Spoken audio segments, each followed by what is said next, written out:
Student, my name is Dr. Rajesh Kumar Sharma, Department CT, College IPM Ghaziabad, Subject Science, Topic Food Chain, Class DL at 4th Sem, Unit First, Part 6। तो student, इससे पहले का जो lecture हुआ था उसमें आपको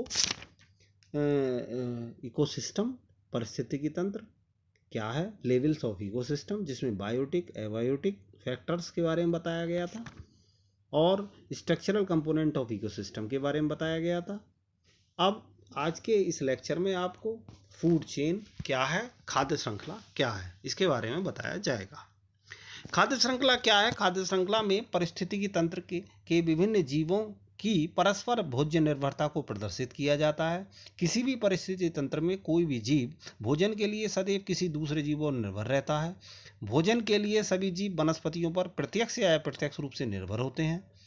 वनस्पतियां अपना भोजन प्रकाश संश्लेषण की क्रिया द्वारा बनाती हैं और भोजन क्रम में पहले स्तर पर शाकाहारी जीव आते हैं जो कि पौधों पर प्रत्यक्ष रूप से निर्भर होते हैं, इसलिए इनको प्राथमिक उपभोक्ता भी कहा जाता है। अब वनस्पतियां जैसे जैसे अपना प्रकाश संश्लेषण की क्रिया करती हैं और भोजन क्रम तैयार करती हैं, जिससे कि पौधों में क्लोरोफिल की जो मात्रा है वह भी बढ़ जाती है और पौधे हरे हो जाते हैं। सभी प्रकाश संश्लेषण उत्पादक की बात करते हैं। सभी प्रकाश संश्लेषण करने वाले पौधे उत्पादक की श्रेणी में आते हैं। ऐसे पौधे प्रकाश, कार्बन डाइऑक्साइड और जल की सहायता से प्रकाश संश्लेषण की क्रिया द्वारा भोजन का निर्माण करते हैं और प्रकाश संश्लेषण की क्रिया द्वारा ही पौधों में क्लोरोफिल का निर्माण होता है और क्लोरोफिल पौधे के हरे रंग के लिए जिम्मेदार होता है और क्लोरोफिल के कारण ही पौधे हरे होते हैं। अब बात करते हैं यदि हम उपभोक्ता की। सभी जंतु उपभोक्ता की श्रेणी में आते हैं। प्रत्यक्ष या अप्रत्यक्ष रूप से वनस्पतियों पर निर्भर होने के कारण इन्हें उपभोक्ता कहा जाता है। अब यदि हम बात करते हैं कि प्राथमिक श्रेणी के उपभोक्ता अर्थात प्रथम श्रेणी के उपभोक्ता कौन से हैं, तो देखिए सभी शाकाहारी जंतु प्रथम श्रेणी के उपभोक्ता में आते हैं। शाकाहारी जंतु वनस्पतियों का भोजन के रूप में प्रयोग करते हैं, जैसे खरगोश है, हिरन है, चूहा है, बकरी है, बंदर है, हाथी है। ये सब प्रथम श्रेणी के उपभोक्ता होते हैं और प्रथम श्रेणी के उपभोक्ता के बाद आते हैं द्वितीय श्रेणी के उपभोक्ता। वे सभी जंतु जो भोजन के लिए प्रथम श्रेणी के उपभोक्ताओं में निर्भर करते हैं वे द्वितीय श्रेणी के उपभोक्ता कहलाते हैं। द्वितीय श्रेणी के उपभोक्ता अधिकतर मांसाहारी होते हैं और वे मांसाहार होने के कारण ही द्वितीय श्रेणी के उपभोक्ता के क्रम में आते हैं, जिसमें कीट पतंगे हैं, छिपकली हैं, जंतु हैं, मछली हैं, मेंढक हैं। ये द्वितीय श्रेणी के उपभोक्ता हैं और द्वितीय श्रेणी के उपभोक्ता के बाद आते हैं तृतीय श्रेणी के उपभोक्ता।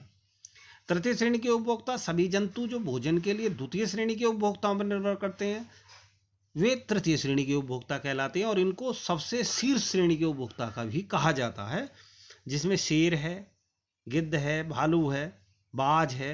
ये तृतीय श्रेणी के उपभोक्ता कहलाते हैं। उसके बाद बात करते हैं अपघटक की। अपघटक क्या है?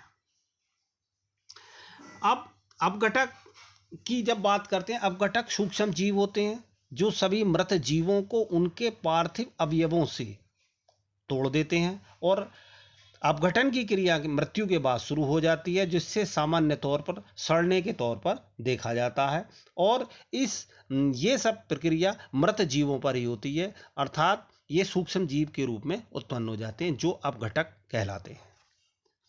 अब आता है खाद्य जाल। फूड चेन क्या है? खाद्य श्रृंखला में स्तरों की संख्या 4 या 5 हो सकती है। इस प्रकार ऊर्जा इन खाद्य स्तरों की सभी जीवों में ऊपर एक सीधी रेखा में प्रवाहित होती है। इस प्रकार के जीवों को एक श्रृंखला के रूप में पहचाना जा सकता है। इस प्रकार खाद्य श्रृंखला विभिन्न प्रकार की जीवधारियों का वह कदम है जिसके द्वारा पारिस्थितिकी तंत्र में खाद्य पदार्थों के रूप में ऊर्जा का प्रवाह एक सीधी रेखा में होता है।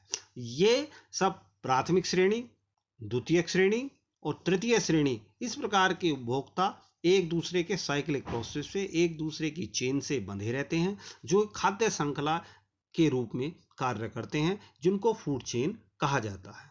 किसी भी प्रकार की खाद्य श्रृंखला के लिए हरे पौधे से लेकर ऊर्जा रासायनिक ऊर्जा में बदलती है तथा खाद्य पदार्थों का निर्माण करती है और ये संचित होते हैं। ये खाद्य श्रृंखला कहलाता है। और शाकाहारी जीव जब इन उत्पादकों से अपने भोजन प्राप्त करते हैं तो प्राथमिक उपभोक्ता कहलाते हैं तथा बाद में मांसाहार अपने भोजन के लिए शाकाहारी जीवों पर निर्भर हो जाते हैं। और ये चक्र लगातार चलता रहता है, जिसको हम खाद्य श्रृंखला या खाद्य जाल के रूप में जानते हैं। धन्यवाद। Thank you.